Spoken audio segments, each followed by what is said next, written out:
Oi, gente, tudo bom com vocês? Aqui está a Cat Rocks, ou a Kátia, que é o meu nome verdadeiro, né? Cat Rocks é meu nome do YouTube. Eu sou russa, eu moro na Rússia, porém tenho o grande sonho de algum dia morar no Brasil. Eu já viajei para o Brasil 3 vezes e eu adoro o Brasil. Quase toda a minha vida é de alguma forma ligada ao português e cultura brasileira. E hoje eu queria falar com vocês sobre 21 choques culturais que eu, vamos dizer, vivi durante as minhas estadias bem curtinhas no Brasil. E não só, na verdade, também na comunicação com os brasileiros aqui em Moscou, porque antes da guerra tinha bastante e quase todo o meu círculo de amigos era composto pelos brasileiros. Falando a verdade, quando eu tive a ideia desse vídeo e eu comecei a relembrar as coisas que me chocaram no Brasil, primeiro o meu cérebro bugou, porque eu não conseguia lembrar nada, porém eu sabia que tinha essas coisas. Eu acho que tem 2 razões por que eu me senti assim.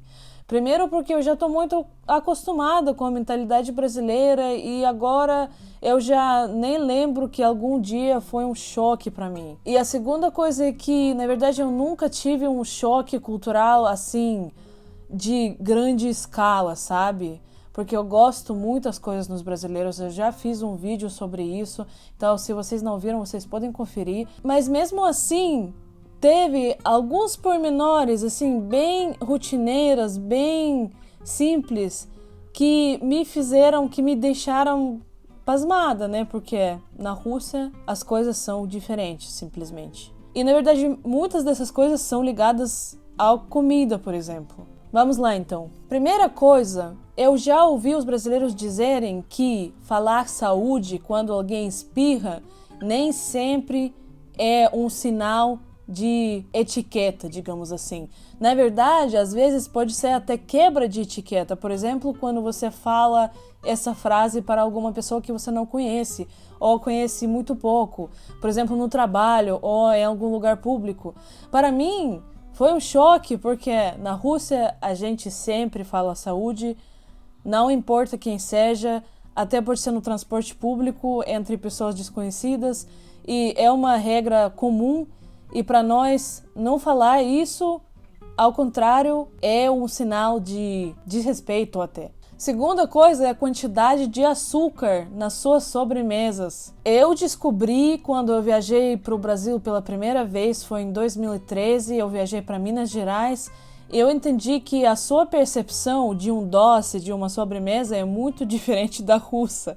Eu simplesmente não estava acostumada a essa quantidade de açúcar, entendeu? Aí eu quase não conseguia comer os doces no Brasil, mas não só por causa disso, também porque na época eu sofria do distúrbio alimentar, porém, mesmo agora, quando eu estou curada dessa doença, eu continuo pensando que as nossas percepções de doce são bastante diferentes. E o que também me chamou a atenção é que no Brasil muita gente coloca açúcar até no suco de laranja, o que é bastante lógico e entendível, porque suco de laranja é bastante ácido, mas aqui na Rússia a gente nunca faz isso, então para mim foi uma surpresa. A terceira coisa que me chamou muita atenção durante a minha primeira viagem para o Brasil, e não só durante a primeira viagem, é que no Brasil é bastante comum você colocar refrigerante na mesa durante qualquer refeição. Aqui na Rússia a gente não faz isso. Isso não quer dizer que a gente não tome refrigerante, mas normalmente a gente compra e põe na mesa esse tipo de coisa quando, por exemplo, você pede uma pizza para casa ou, por exemplo, você come algum fast food, tipo hambúrgueres. E quando eu vi que no Brasil é bastante normal você colocar coca mesmo se você esteja comendo, sei lá, feijoada, eu fiquei tipo, oi?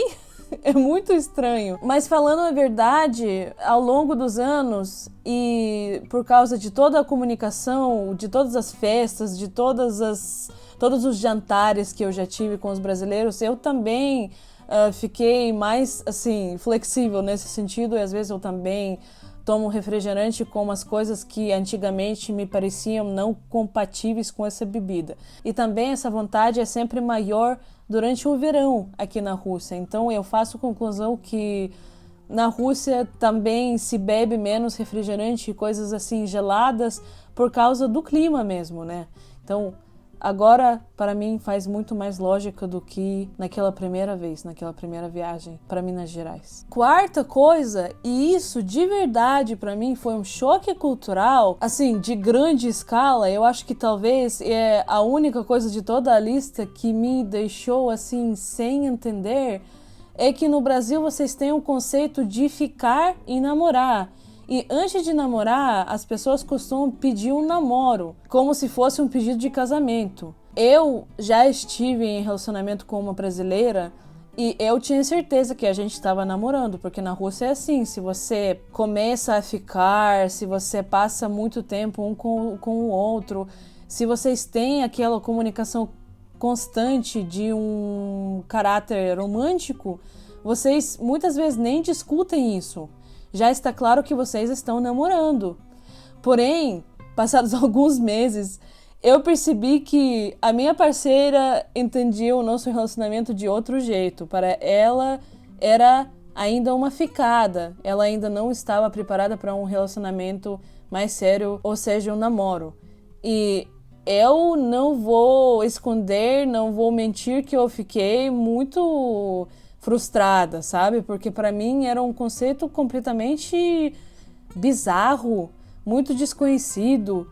Depois eu comecei a ler na internet sobre isso para perceber se é alguma coisa tipo comum que todas as pessoas fazem. Eu descobri que de verdade é uma dinâmica de relacionamento brasileira bastante normal e que vocês fazem isso, que um namoro é uma coisa, é um compromisso sério que pessoas levam a sério. E eu até fiquei admirando essa prática porque, na verdade, eu acho mais saudável e mais razoável e mais ponderada e até melhor para um relacionamento, porque quando você fica e quando você tem um tempo para ver, para considerar todos os pormenores, todos os detalhes do relacionamento e depois você toma essa decisão consciente, eu acho que é melhor para um desenvolvimento de relacionamento do que, assim, pular para o relacionamento logo do início. A quinta coisa, e eu acho que é um clássico para quase qualquer estrangeiro no Brasil, é que vocês escovam dente depois de cada refeição. Isso para mim foi algo, assim, inentendível de primeira vez. Eu lembro que quando eu fui para Minas Gerais, eu trabalhei numa escola de verão na favela. E a gente tinha uma coordenadora que falava inglês e ela disse: olha, vocês vão ver que todas as crianças vão escovar dentes depois do almoço. Não fiquem pirados, é uma coisa normal. E se vocês quiserem também mostrar respeito com a cultura, vocês também podem levar as suas escovas de dente e também fazer o mesmo. E é uma coisa muito diferente da minha cultura. A gente aqui na Rússia é muito menos preocupada com a nossa higiene bucal, porque no Brasil realmente faz grande parte da rotina e eu acho isso muito legal, eu respeito isso. Eu inclusive acho que vocês brasileiros têm dentes muito melhores do que a gente, não só por causa da, sei lá, genética, nacionalidade, essas coisas, né? Mas também por causa do tratamento que vocês fazem. Vocês sempre usam fio dental, o que para vocês é uma coisa assim, tipo, indiscutível. E aqui na Rússia isso só fazem as pessoas que são realmente muito preocupadas com a sua saúde, entendeu? Não faz parte do nosso dia a dia, das coisas que os nossos pais nos ensinam. Então, eu acho que aqui os russos têm muita coisa para aprender dos brasileiros, de verdade. Sexta coisa, e é também um clássico, é que vocês jogam papel higiênico pro lixo que fica perto do vaso. E que os seus vasos são muito diferentes, eles têm aquela coisinha bem assim plana, porque aqui na Rússia, e que eu saiba em muitos outros países, é tipo mais desse jeito. Eu não sei como explicar, mas eu acho que vocês me entenderam. E, assim, foi um choque mesmo pra mim. Eu esquecia que eu não podia jogar papel. De primeira, eu jogava mesmo assim, porque eu pensava, mas não vai fazer mal, né? Vai... Enfim, eu era burra. Eu fazia isso até um dia em que o inevitável aconteceu.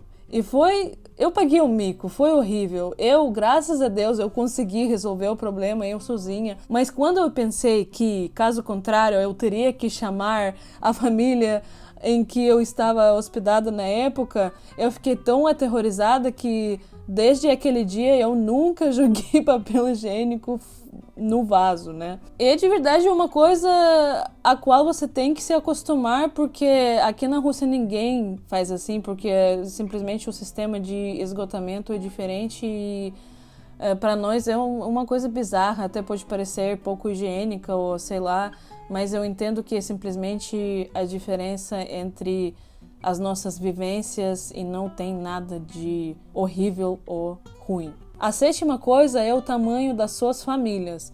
Gente, eu nunca conseguia lembrar todos os familiares da minha ex-namorada porque eram inúmeros e que eu saiba é uma coisa comum no Brasil e é muito assim estranho, muito engraçado porque na Rússia é bastante comum você ter uma família quando você é um filho único ou você tem um irmão ou uma irmã, 3 filhos já é uma coisa, vamos dizer, um pouco fora de comum. E os pais também, a mesma coisa. Às vezes você tem um tio, uma tia, mas tipo assim, 6 tias? Não. Eu acho que tem a ver com a história diferente dos nossos países, né? Porque, por exemplo, na minha geração, né, nos anos 90, teve uma grande crise demográfica e na União Soviética eu acho que também não era muito comum ter uma família assim tão grande. Talvez tenha a ver com o cristianismo, com religião, eu não sei e também não é esse o propósito do meu vídeo para refletir sobre isso, mas é uma coisa que realmente me deixa chocada até hoje. Por isso que eu nunca consigo lembrar os nomes nas telenovelas. E os brasileiros simplesmente pegam assim o nome de primeira e depois falam: ah, sim, foi o Luiz que falou pra Cristina que ele amava a Gabriela. E eu fico, meu Deus, como que vocês fazem isso? A oitava coisa, também bastante clássica, é que vocês beijam na bochecha, mesmo que seja o primeiro encontro. Os russos não fazem assim. Os russos, na verdade, eu acho que não fazem isso até com as pessoas próximas. Se a pessoa é muito próxima, a gente normalmente dá um abraço, mas um beijo no rosto é uma coisa bem estranha. Porém, eu sempre gostei disso porque eu acho que já dá aquela conexão legal e aí você fica mais relaxado para conhecer outra pessoa e eu também sinto muita saudade disso estando aqui na Rússia e sem poder viajar para o Brasil agora. Coisa número 9 é que tudo se vende parcelado. É muito estranho para mim, sempre foi. Porque aqui na Rússia a gente, claro que parcela as coisas também, mas normalmente se trata das compras maiores, né? Por exemplo, quando você compra um celular ou uma televisão, quando é algum gasto muito grande, né? Mas assim, vocês os brasileiros, vocês parcelam tipo qualquer coisa, mesmo se for muito pequena, que custa pouco e é uma coisa comum. Eu também gosto muito disso porque eu acho muito prático. Se na Rússia fosse mais assim popular, mais praticado, eu realmente ficaria muito mais feliz. Coisa número 10 é que quando você vai para pizzaria ou quando você pede pizza, eu já estive em ocasiões assim, vocês colocam azeite para pôr azeite em cima da pizza. E eu não vou dizer que não seja gostoso, só que é uma coisa que a gente nunca faz. Eu até ouvi que algumas pessoas colocam ketchup e outras coisas em cima da pizza, e isso me mostrou mais uma vez que o brasileiro tem que ser estudado pela NASA. Coisa número 11, o seu abacate, né? Vocês comem abacate doce, adocicado, vocês batem ele com leite ou amassam com açúcar. E quando eu vi isso pela primeira vez, na verdade foi apenas 2 anos atrás, na minha última viagem para o Brasil. Eu não sei como, mas antes disso eu não sabia sobre essa prática. E eu fiquei assim, com os olhos desse tamanho, porque ninguém faz isso na Rússia. Mas aqui também se tem que notar que a gente come menos abacate, né? Porque aqui o abacate é muito mais caro. Porém, quando comemos é sempre com alguma coisa salgada. Por exemplo, na salada, no sanduíche ou no guacamole. Eu me arrisquei e provei abacate com leite na minha última viagem para o Brasil. E, gente, eu gostei. Coisa número 12. O tráfego nas suas estradas é muito louco. Na Rússia, quando você quer atravessar a rua, os motoristas sempre param. No Brasil, eu percebi que é sempre você vai e depois os carros param, não é vice-versa. E foi uma coisa muito diferente da minha vivência aqui na Rússia, daquilo que eu tô acostumada. E também eu fiquei chocada que tem muitas motos nas estradas. Na Rússia também tem, mas é uma exceção. Então, esses motoboys, né, que entregam comida e não só, na minha primeira estadia no Brasil, era uma coisa bastante exótica, digamos, para mim. Coisa número 12. Eu fiquei surpresa que no Brasil é bastante comum você usar um chinelo na rua ou até entrar num shopping de chinelo. Eu sei que essa prática é muito mais comum no Rio de Janeiro e nas cidades onde tem praia, mas mesmo assim foi algo muito distinto da etiqueta aqui na Rússia. A gente não faz isso mesmo nas cidades onde tem mar, por exemplo, Sochi, e normalmente é considerada falta de educação, sei lá. Mas para mim foi um alívio, porque quando faz calor, e no Brasil sempre faz calor, né? Você nem precisa pensar no sapato, você pode colocar chinelo e passear, e é super legal, é muito confortável e você não fica com calor, e é muito bom. Eu também acho que a Rússia tá perdendo muito sem esse costume. Coisa número 14, talvez seja um pouco inesperada para vocês, é que vocês desfiam o frango. Quando eu vi esse tipo de preparo pela primeira vez, eu também fiquei sem entender. E eu vi as pessoas fazerem isso quando o frango ainda está muito quente. Eu fiquei muito impressionada. Na Rússia a gente nunca faz isso. Talvez faça para algumas receitas muito específicas, mas eu nunca vi. E no Brasil eu acho que tem bastantes pratos, não só coxinha, mas muitos pratos, tipo quando você faz um bolo de frango, quando você faz coisas com guarnições, acompanhamentos. E eu comecei a fazer isso quando eu preparava as minhas receitas e eu adorei. Eu realmente acho que quando você desfia o frango, a fibra da ave, né, não quebra tanto quanto o faz quando você corta ela com a faca. E eu realmente adaptei essa prática na minha cozinha, às vezes eu faço isso. Eu não como carne, já faz 2 anos que eu parei de comer carne, mas às vezes eu preparo frango para minha esposa ou para algumas pessoas que vêm para nos visitar, e eu acho super maravilhosa. Claro que tem receitas em que você não tem outro jeito, por exemplo, algum macarrão asiático, né? Mas em muitas receitas, esse tipo de preparo fica muito melhor do que simplesmente cortar a carne. Coisa número 15, e também tem a ver com a comida, é que para vocês é bastante normal colocar 2 carboidratos num prato. Aqui na Rússia a lei é a seguinte: você só pode ter um carboidrato no prato e alguma coisa de peixe, carne ou frango. Por exemplo, você come carne com batata ou com arroz, qualquer outra coisa. Mas é uma coisa inimaginável você ver batata e arroz num prato. Ninguém faz isso. Quando eu vi isso no Brasil pela primeira vez, eu pensei, nossa, essa pessoa deve estar com muita fome, né?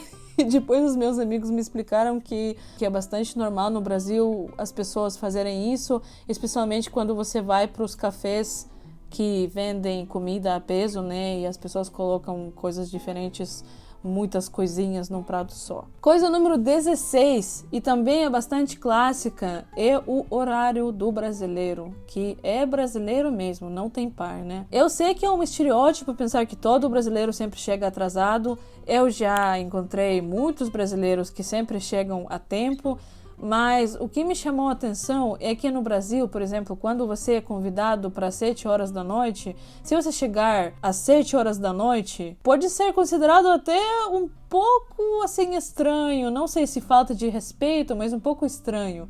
Então, eu sendo pessoa muito pontual, sempre tive que sofrer essa resistência e chegar um pouco mais tarde, pelo menos 20 minutos, para não chegar às 7 horas e ver a dona de casa ou dono de casa, tipo, apenas começando os preparos e ficando com muito estresse que eu já cheguei.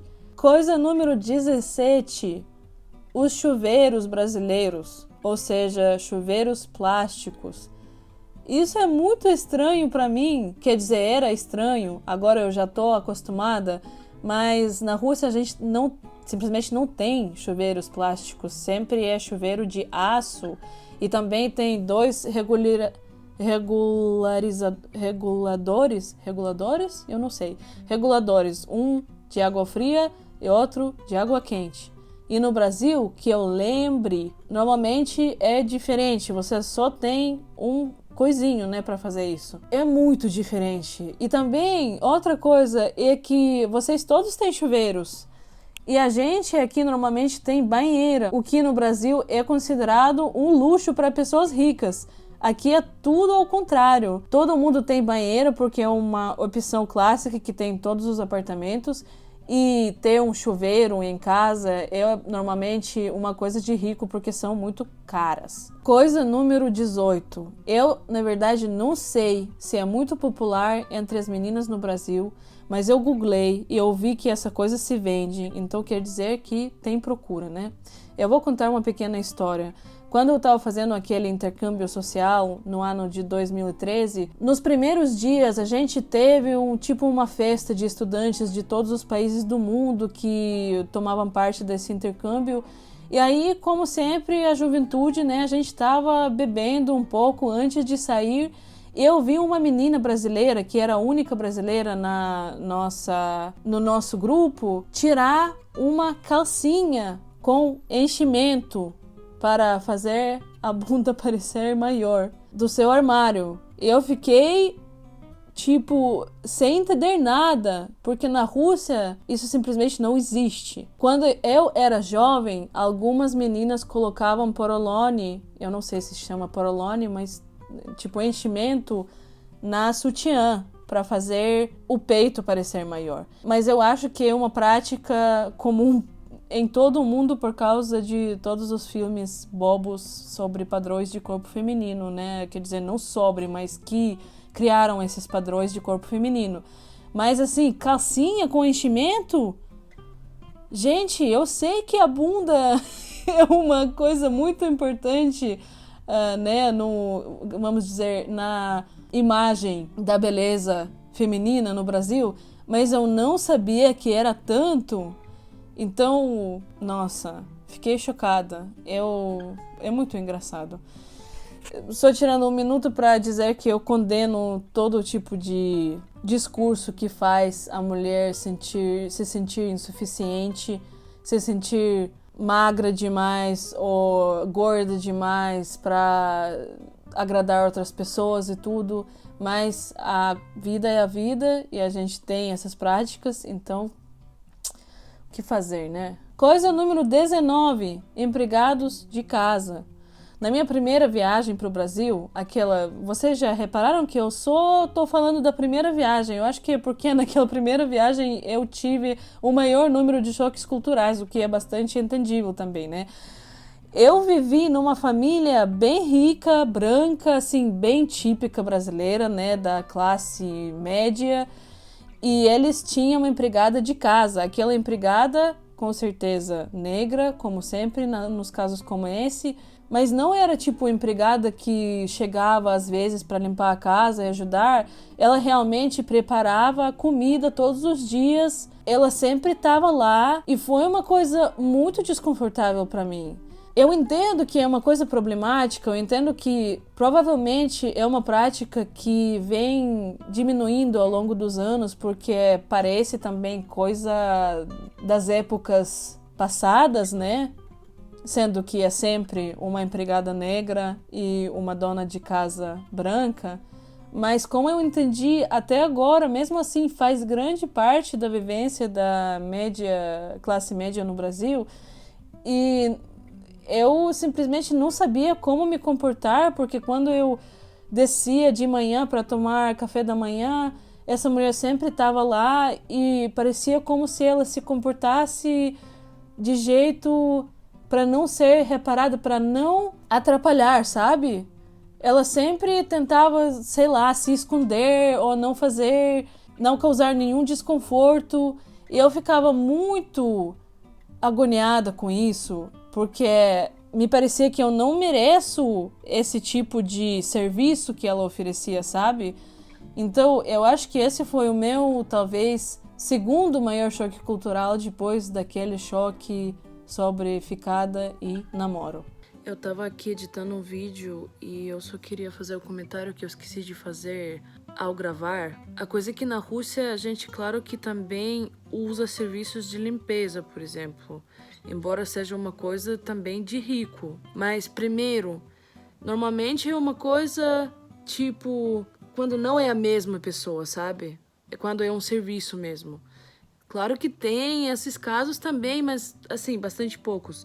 Segunda coisa é que raramente essa pessoa vai cozinhar para você. Normalmente é só limpeza de casa e pronto. E terceira coisa, eu só queria adicionar um pouco aquilo que eu já falei, é que eu simplesmente fiquei desconfortável com essa dinâmica, porque eu acho uma coisa ultrapassada, né, da herança da escravidão.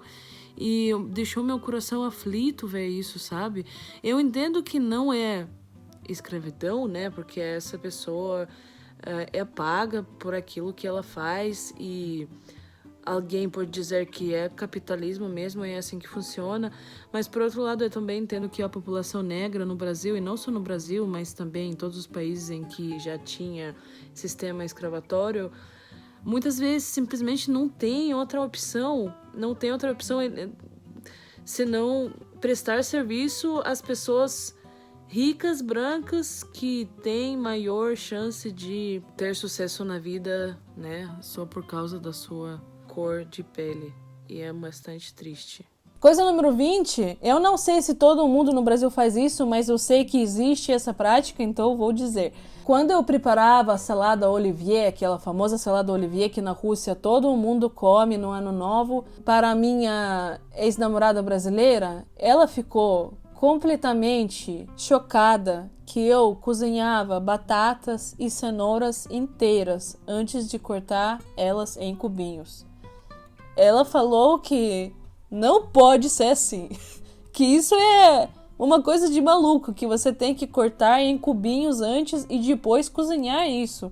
E eu fiquei dizendo pra ela, mas não, mas assim vai perder toda a suculência, todo o suco, né? Tipo, não faz o menor sentido. Aí a gente ficou, tipo, não, mas não pode ser, não, mas olha, mas, sabe? Mas depois eu fiz uma pesquisa e eu percebi que simplesmente é uma prática mais comum no Brasil do que na Rússia. E obviamente toda pessoa faz do seu jeito, provavelmente alguém vai chegar nos comentários e falar que, mas que besteira fazer isso. Eu sempre cozinho tudo inteiro e depois corto. Mas a verdade é que eu nunca vi isso nos domicílios, nas casas dos russos, e no Brasil acabou sendo uma coisa praticada. E a última coisa, número 21, é que no Brasil vocês fumam pouco, pelo menos muito, mas muito menos do que na Rússia. Na Rússia, se você sair pra rua, como é um país depressivo, frio e não muito legal para viver, você vai encontrar fumantes, tipo, a todo passo, sabe? Tem muitos fumantes, muitos mesmo. Embora o governo tenha adotado bastantes leis para conter esse hábito, né, entre a população nos últimos anos, eu já contei sobre isso em um dos meus vídeos, se ele vai aparecer aqui ou aqui, não sei, eu acho que é aqui. Mas mesmo assim, muita gente continua fumando e nem depende da geração. São os jovens, a geração dos meus pais, as pessoas idosas. Eu reparei que no Brasil, os fumantes normalmente costumam ter idade, tipo, mais avançada, digamos. Tipo, pessoas com 60, 50 anos, talvez no século XX, quando eles começavam a pegar esse hábito, era mais comum e entre a juventude já não é. Eu não sei, mas o fato é que no Brasil você, sendo fumante, até se sente um pouco estranho e fora do lugar quando você quer fumar, porque parece que ninguém faz isso, sabe?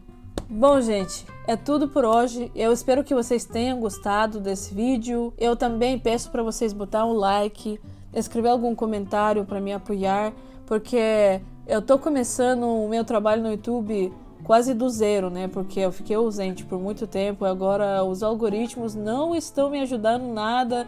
Os vídeos estão com poucas visualizações, mas eu não desisto porque eu quero continuar fazendo conteúdo para vocês. Eu agradeço todas as pessoas que não saíram do canal, que continuam me inscrevendo, me apoiando, colocando likes, comentários ou assistindo sem fazer nada dessas coisas. Eu também amo muito vocês. Eu mando um abraço apertado para todo mundo, um beijo e até a próxima.